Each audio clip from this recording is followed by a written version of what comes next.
Bismillahirrahmanirrahim. Assalamualaikum warahmatullahi wabarakatuh. Perkenalkan, saya Refki Prasetyo, mahasiswa Universitas Maliko Saleh, jurusan Ilmu Kelautan kelas 4A. Nah, pada kesempatan kali ini saya ingin menjelaskan mengenai konservasi mangrove, manfaat mangrove, serta fungsi-fungsinya. Oke, baiklah, sebelum saya menjelaskan mengenai konservasi mangrove, saya sedikit menjelaskan mengenai apa itu konservasi sumber daya laut. Nah, konservasi sumber daya laut merupakan upaya pelestarian pemanfaatan sumber daya laut. Nah, langsung saja saya akan menjelaskan mengenai apa itu mangrove. Tumbuhan mangrove merupakan sekelompok tumbuhan berkayu atau semak-semak yang tumbuh di daerah intertidal dan bisa beradaptasi dengan lingkungan yang dipengaruhi oleh air tawar dan air laut. Oke, selanjutnya, umumnya mangrove dapat ditemukan di seluruh kepulauan Indonesia. Mangrove terluas terdapat di Riau Jaya sekitar 1.350,600 hektar atau 38%. Kalimantan 978,200 hektar atau 28%. Dan Sumatera 673,3 hektar atau 19%. Oke teman-teman, kali ini saya akan membahas sedikit mengenai jenis mangrove. Mangrove sendiri memiliki dua jenis, diantaranya tumbuhan mangrove sejati atau disebut dengan true mangrove. Biasanya tumbuhan ini hanya dapat tumbuh di daerah mangrove. Dan yang kedua, bukan tumbuhan mangrove sejati atau non-eksklusif mangrove. Biasanya tumbuh di pinggiran mangrove atau di habitat lain. Oke, baik, kali ini saya akan menjelaskan manfaat dari mangrove.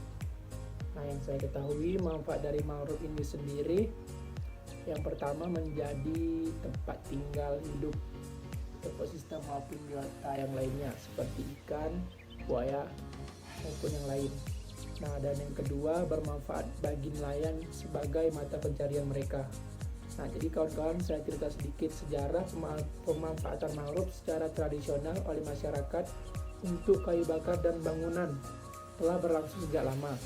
Bahkan pemanfaatan mangrove untuk tujuan komersial seperti ekspor kayu, kulit untuk tanin dan arang juga memiliki sejarah yang panjang. Pembuatan arang mangrove telah berlangsung sejak abad yang lalu di Riau dan masih berlangsung hingga kini. Eksploitasi mangrove dalam skala besar di Indonesia nampaknya dimulai awal abad ini, terutama di Jawa dan Sumatera. Meskipun eksploitasi sesungguhnya dengan menggunakan mesin-mesin berat nampaknya baru dimulai pada tahun 1972. Pada tahun 1985, sejumlah 14 perusahaan telah diberikan izin pengusaha hutan yang mencakup sejumlah 872,200 hektar area mangrove atau sekitar 35% dari area mangrove yang tersisa. Nampaknya produk yang paling memiliki nilai ekonomis tinggi dari ekosistem mangrove adalah perikanan pesisir. Banyak jenis ikan yang bernilai ekonomi tinggi menghabiskan sebagian siklus hidupnya pada habitat mangrove.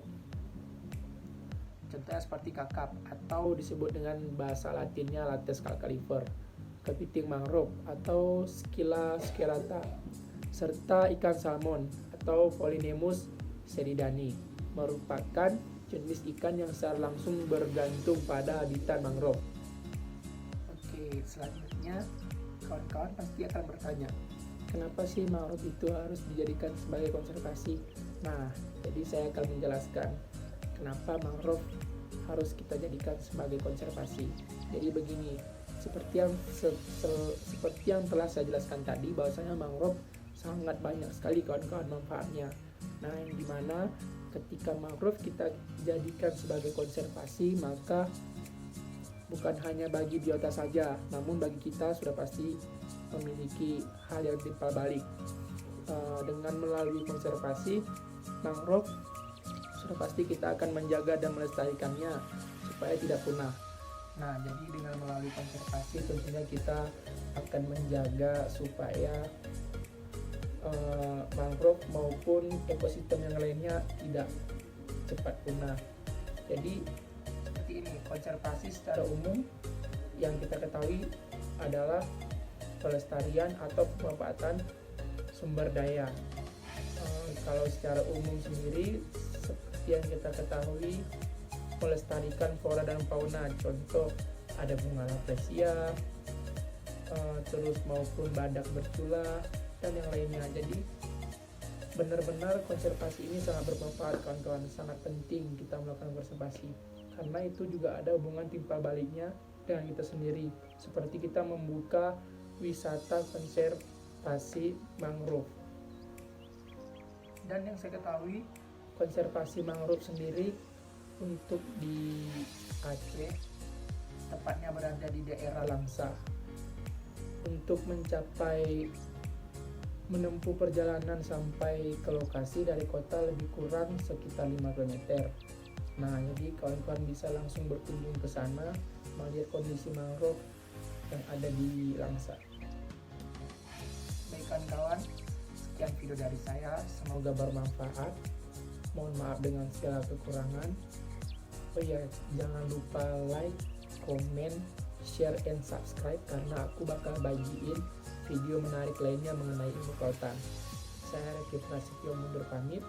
Wabillahi taufiq walhidayah. Wassalamualaikum warahmatullahi wabarakatuh. Dadah.